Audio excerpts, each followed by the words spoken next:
jump, jump, jump for the joy.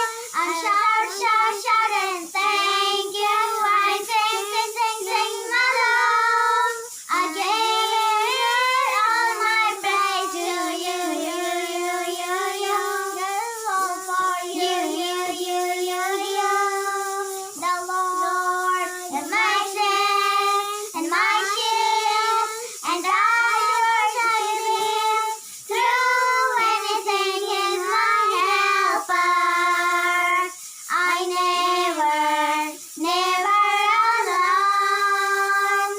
The God that leads me, some marches on. I will jump, jump, jump for the joy. I will shout, shout, shout and thank you. I sing, sing, sing my love. I give all my praise to you, you, you, you, you. God is all for you, you, you, you, you. The Lord is my strength and my shield, and I worship Him. Through anything, He's my helper. Thank you, thank you.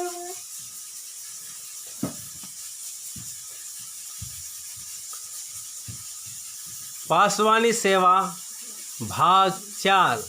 परमेश्वर के द्वारा चुने हुए लोग पासवान के रूप में। Praise the lord and good morning to आप सभी प्रभु को दासों को।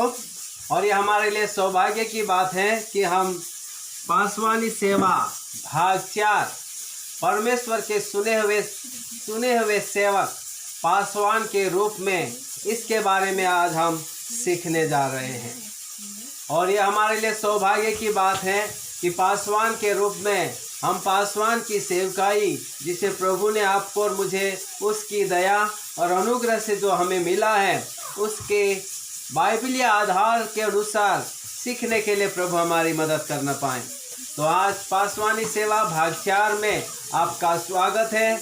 और मैं विश्वास करता हूँ कि आज की शिक्षा के द्वारा, आज के इस मनन के द्वारा हम यह सीख पाएंगे कि आप और मैं सौभाग्यशाली सेवक हैं और अनुग्रह पाए हुए सेवक हैं, जिसे ये पासवानी सेवकाई प्रभु ने हमें दिया है।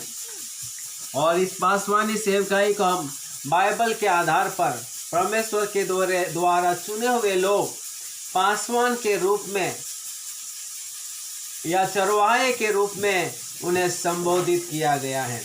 आप और मैं पासवान की सेवा करते हैं, आप और मैं चरवाहे के रूप में प्रभु आपको और मुझे अलग किया है। और आए हम प्रभु के वचन से एक के बाद एक हम देखना चाहेंगे कि किस रीति से यह पासवानी सेवकाई, जिसे परमेश्वर ने चुना है, उसे हम परमेश्वर के अनुग्रह और दया के अनुसार हम अपने जीवन के लिए लागू कर पाएंगे। यहाँ पर लिखा है आदम और हवा जो परमेश्वर की वंशज है। आदम और हवा परमेश्वर के वंशज हैं, यानी परमेश्वर के संतान हैं, यानी मानव जाति की शुरुआत, मनुष्य जाति की शुरुआत, या मानव जाति जब इस जगत में आया वो परमेश्वर के द्वारा आया, अर्थात परमेश्वर उनका पिता है। परमेश्वर के द्वारा उनकी उत्पत्ति हुई है। इसलिए उत्पत्ति के पहले, दूसरे, तीसरे अध्याय में जब हम देखते हैं तो यह सुंदर चित्रण हमको यही दिखाई देता है कि आदम और हवा उनका पिता और कोई नहीं है, स्वयं परमेश्वर है, जो संपूर्ण सृष्टि और ब्रह्मांड को रचने वाला है।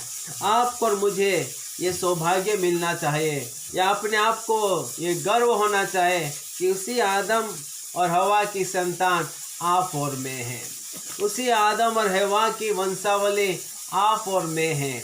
इसका मतलब परमेश्वर हमारा पिता है, परमेश्वर हमारा सृष्टि करता है, परमेश्वर के द्वारा ही हमारी उत्पत्ति हुई है।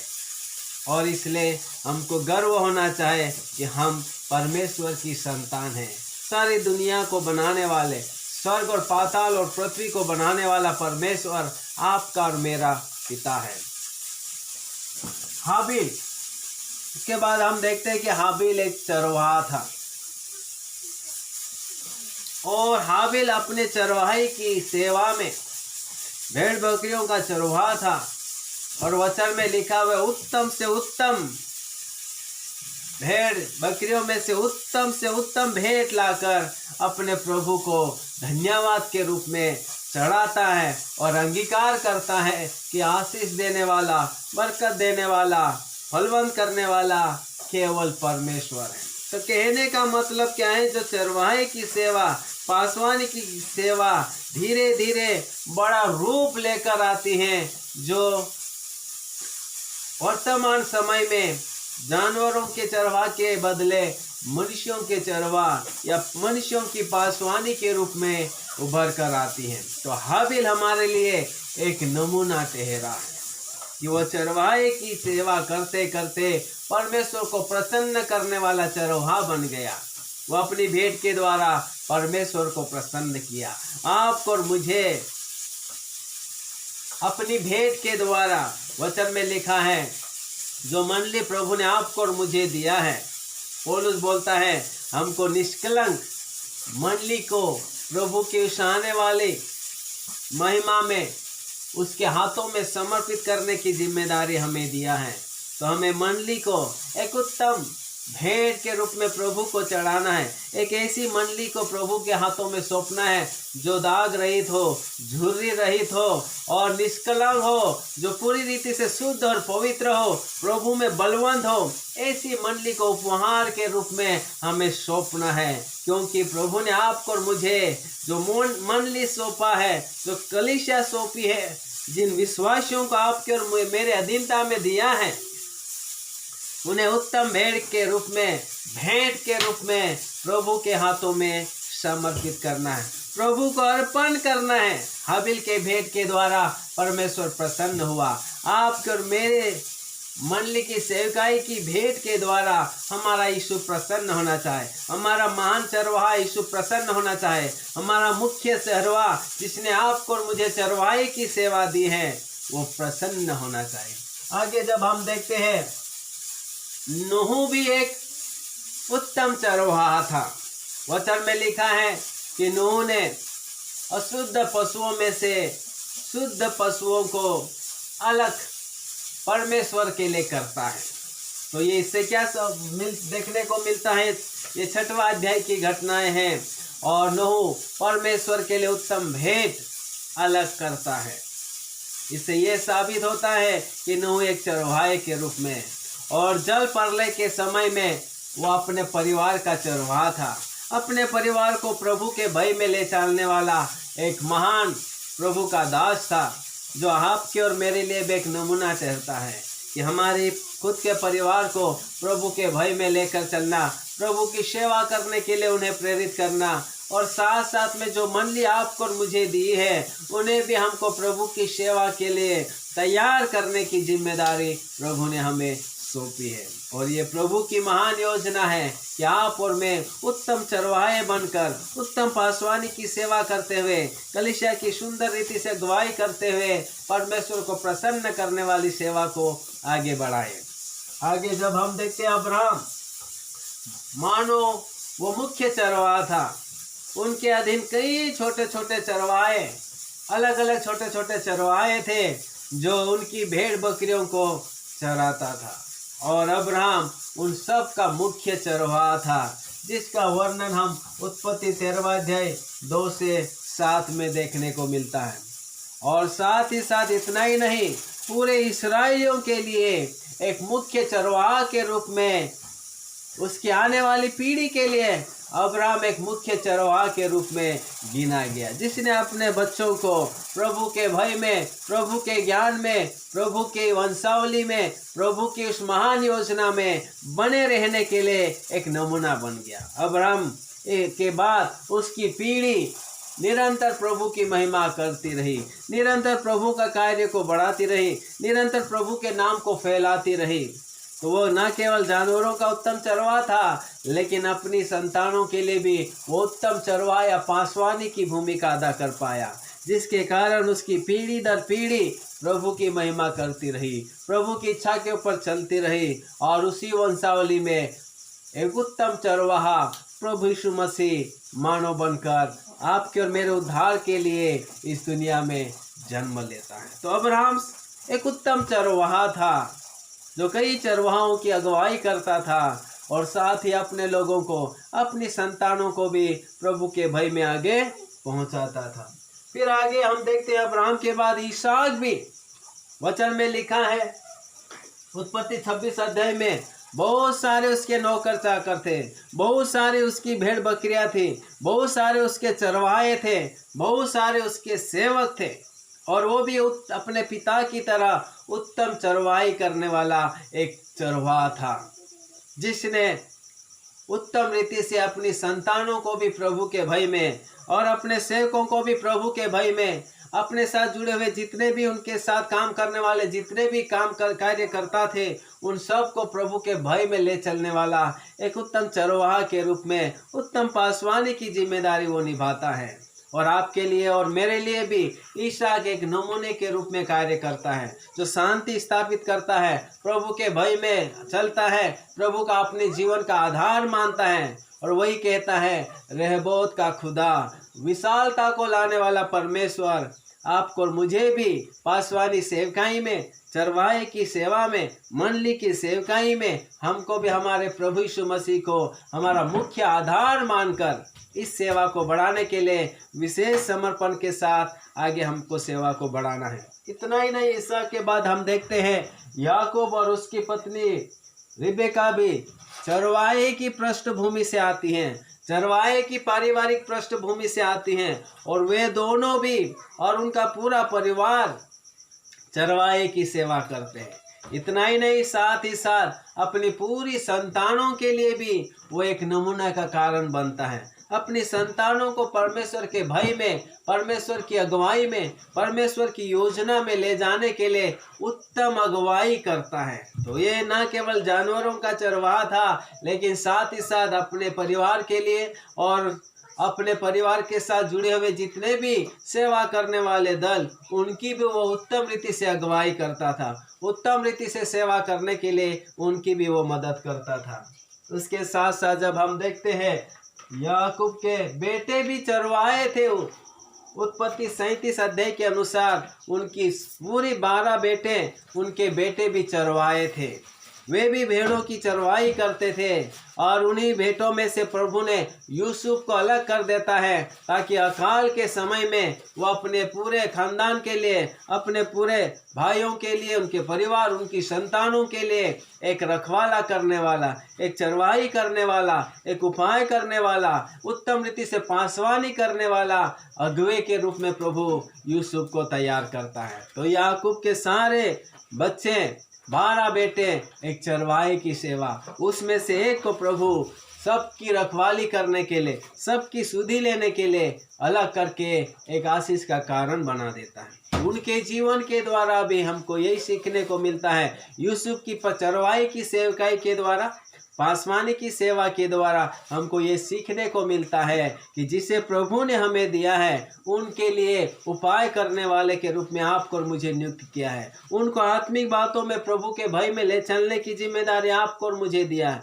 उनको आत्मिक रीति से बलवंत करने की जिम्मेदारी आपको और मुझे दिया है। हमें हर हालत अपनी मंडली विश्वासियों को, अपने स्वयं के परिवार को प्रभु के भय में, प्रभु के ज्ञान में, प्रभु की दया में, प्रभु के अनुग्रह में, ताकि अगली पीढ़ी भी प्रभु की सेवा में बनी रहे, प्रभु की भक्ति में बनी रहे, प्रभु की आराधना में बनी रहे। तो याकूब की पूरी संतानें और यूसुफ के नेतृत्व में चरवाहे की तरह काम किया, और आत्मिक रीति से वो प्रभु के लोगों को प्रभु की राहों पर बढ़ाने के लिए विशेष भूमिका अदा करते हैं। इसके बाद जब हम देखते हैं मूसा भी चरवाहा था, चरवाही की सेवा करते करते प्रभु उसको इस्राएलियों के लोगों की चरवाही करने के लिए अलग कर लेता है। निर्गमन की पुस्तक 3 अध्याय और भजन संहिता में हम इस घटना को देख सकते हैं। 77 भजन संहिता 77 में मूसा को प्रभु इस्राएली लोगों की अगुवाई करने के लिए उत्तम चरवाहे के रूप में उसको अलग कर लेता है। तो मूसा एक चरवाहा था जिसे परमेश्वर मनुष्यों की चरवाही के लिए, मनुष्यों की पासवानी के लिए, इस्राएली जाति के लोगों की अगुवाई करने के लिए एक उत्तम चरवाहा के रूप में अलग करता है। आपको और मुझे प्रभु के लोगों की अगुवाई करने के लिए, आपके और मेरे समाज में आए हुए लोगों की अगुवाई करने के लिए, जो विश्वास में, उनको प्रभु के भय में, प्रभु की आराधना में, प्रभु के वचन में अगुवाई करने के लिए आपको और मुझे भी ये पासवानी की जिम्मेदारी सौंपी है। आपको और मुझे एक बहुत बड़ी जिम्मेदारी सौंपी है कि जिसे परमेश्वर ने हमें दिया है, उनको हमको सबको सुरक्षित प्रभु के उस देश में पहुंचाना है जहां हमें पहुंचाने के लिए वह हमें आदेश दिया। मूसा को बीच में बोला कि मूसा, मैं इन सारे लोगों को नाश कर दूंगा और मैं तुझसे एक जाति उत्पन्न करूंगा जिससे मैं वायदे के देश में पहुंचाऊंगा। मूसा बोलता, प्रभु आप ऐसा मत करो, मेरा नाम ही जीवन की पुस्तक में से काट डालो, लेकिन एक को भी रास्ते में नाश ना होने दो, नहीं तो आपकी नाम धाराएं होगी। लोग कहेंगे कि इनका परमेश्वर कैसा है जो इन्हें मिस्र देश से निकाला और रास्ते में नाश कर दिया है। ऐसा नहीं हो। उस समय परमेश्वर भी मूसा की सलाह ले लेता है। यानी मूसा एक विश्वास योग्य चरवाहा था। वह अपना स्वार्थ नहीं, लेकिन इस्राएलियों को वायदे के देश में पहुंचाने के लिए अपना पूर्ण समर्पण दिया। आज आपको और मुझे मंडली को प्रभु के उस अनंत काल के राज्य में पहुंचाने के लिए अपने आप का स्वार्थ ना देखते हुए, मंडली की भलाई चाहते हुए, कलीसिया के सब विश्वासियों को प्रभु के पास पहुंचने तक और पहुंचाने तक की जिम्मेदारी को आपको और मुझे लेना है। और हमें चाहिए कि प्रभु के पास आया हुआ, क्या छोटा, क्या बड़ा, क्या गरीब, क्या धनवान, क्या शिक्षित, क्या अनपढ़, सबको प्रभु के राज्य तक पहुंचाना है। एक भी छूट नहीं जाना चाहे। वो खोई हुई भेड़ की कहानी प्रभु यीशु मसीह हमको याद दिलाता है कि जिसे परमेश्वर ने जोड़ा, जिसे परमेश्वर ने उद्धार किया है, उसमें से एक भी छूटना नहीं चाहे। एक भी गुमराह होकर, एक भी बैकस्लाइड होकर, एक भी विश्वास में कमजोर होकर खो नहीं जाना चाहे। उसे भी ढूंढ कर, उसे भी छानबीन करके, इकट्ठा करके उन्हें भी प्रभु के पास पहुंचाना है। क्योंकि वो भेड़ें आपकी नहीं है, मेरी नहीं है, वो प्रभु की है। क्योंकि कीमत यीशु ने चुकाया है। बस आपको और मुझे इस प्रभु की दी हुई भेड़ों को सुरक्षित प्रभु के पास पहुंचाना है। आगे हम देखते हैं कि मूसा के बाद यहोशू को परमेश्वर मूसा का दत्तक बनाता है, मूसा का उत्तराधिकारी के रूप में उसे चुनता है और यहोशू को बोलता है कि अब मेरा दास मूसा नहीं रहा, अब तू इन इसराइलियों के लिए अगुवा है, तू इन इसराइलियों का चरवाहा है, तू इन इसराइलियों को वायदे के देश में अब तू पहुंचाएगा। और मूसा परमेश्वर की आज्ञा के अनुसार, गिनती 27 के अनुसार विश्वास योग्य दास के रूप में ईमानदारी से अपने महान चरवाहे परमेश्वर की आज्ञा को मानते हुए वो सबको वायदे के देश कनान देश में पहुंचा देता। हालेलुया। तो कितना सुंदर रीति से यहोशू विश्वास योग्य चरवाहा के रूप में, विश्वास योग्य पासवान के रूप में सारी इसराइलियों को प्रभु के उस भय में, प्रभु के उस ज्ञान में, प्रभु के उस वायदे के देश में पहुंचाकर सबको स्थिरता का अवसर देता है। तो ये उत्तम चरवाहा के रूप में यहोशू उभर कर आता है। आपको और मुझे उत्तम चरवाहा बनकर प्रभु के लोगों को वायदे के देश में, स्वर्गीय कनान देश में, जहाँ आनंद से भरा हुआ जीवन है, जहाँ किसी भी प्रकार की दुख, पीड़ा, रोना और कल्पना नहीं है, जहाँ परमेश्वर की उपस्थिति है, जहाँ परमेश्वर का सिंहासन है, जहाँ परमेश्वर स्वयं रहता है, उसकी उपस्थिति में वहाँ पहुँचाने की जिम्मेदारी आपको और मुझे सौंपी है। और इस जिम्मेदारी में आप और मैं किसी भी रीति से आलस्य नहीं कर सकते, ढीलपन नहीं कर सकते, लापरवाही नहीं कर सकते। बजाय विश्वास योग्यता के साथ इस काम में हमको आगे प्रभु के उपस्थिति में विश्वास योग्यता के साथ जारी रखना होगा। आगे जब हम देखते हैं दाऊद राजा, ये भी एक चरवाहा था, भेड़ बकरियों को चराने वाला, साधारण से प्रभु की उपस्थिति में आराधना भक्ति करने वाला, सच्चे प्रभु का सच्चा भक्त था। इसे सही समय पर परमेश्वर ने पूरी इस्राएली जाति की अगुवाई करने के लिए एक उत्तम चरवाहा के रूप में राज्य अभिषेक करता है। और ये दाऊद राजा एक उत्तम चरवाहा के रूप में इस्राएलियों को प्रभु की सच्ची आराधना, सच्ची भक्ति और परमेश्वर के प्रति अपने हृदय को परमेश्वर के करीब लाने के लिए ये उत्तम रीति से अगुवाई करता है। और दाऊद अपने जीवन काल में विश्वास योग्यता के साथ सारे इस्राएलियों को परमेश्वर के उस महान अभिषिक्त उपस्थिति में लेकर आता है। और यही वो दाऊद राजा था जो परमेश्वर के लिए मंदिर बनाने का दर्शन देखा, जिसे परमेश्वर ने अपने बेटे सोलोमन के द्वारा पूरा करवाता है, ताकि ये दाऊद राजा या दाऊद चरवाहे की, दाऊद जो पासवान के रूप में काम कर रहा था, वो लोगों को प्रभु की उपस्थिति में लाने के लिए एक उत्तम चरवाही का कार्य किया। मंदिर के निर्माण करने के द्वारा, मंदिर के बारे में दर्शन देखने के कारण वो सब लोगों को प्रभु की उपस्थिति में लाना सबसे अच्छी चरवाही की सेवकाई को समझा, और वो उस काम के लिए सफल हुआ। प्रभु ने उनके मंदिर बनाने के दर्शन को पूर्ण किया और उसके बेटे के द्वारा उस काम को वो सफल किया। इसलिए भजनकार कहता है, एक दिन परमेश्वर की डेवढ़ी में रहना 1000 दिन परमेश्वर के मंदिर से बाहर रहने से कहीं गुना अच्छा है। तो दाऊद एक उत्तम चरवाहा के रूप में लोगों को, इस्राएलियों को प्रभु के करीब लेकर आता है।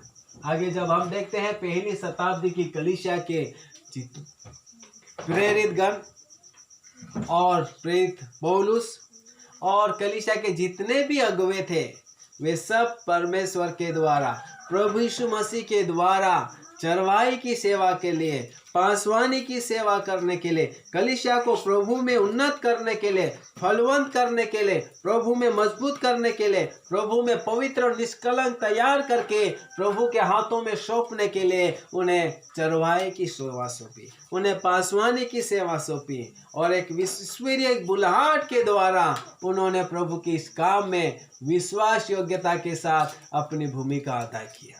आज आपको और मुझे इन बाइबिलीय सच्चाइयों के द्वारा, इन बाइबिलीय आधारित अगुओं के द्वारा, जिसे परमेश्वर ने उनके समय में चरवाहे के रूप में चुना, पासवानी के रूप में चुना, आज आपको और मुझे भी पासवानी की सेवा प्रभु ने दिया है।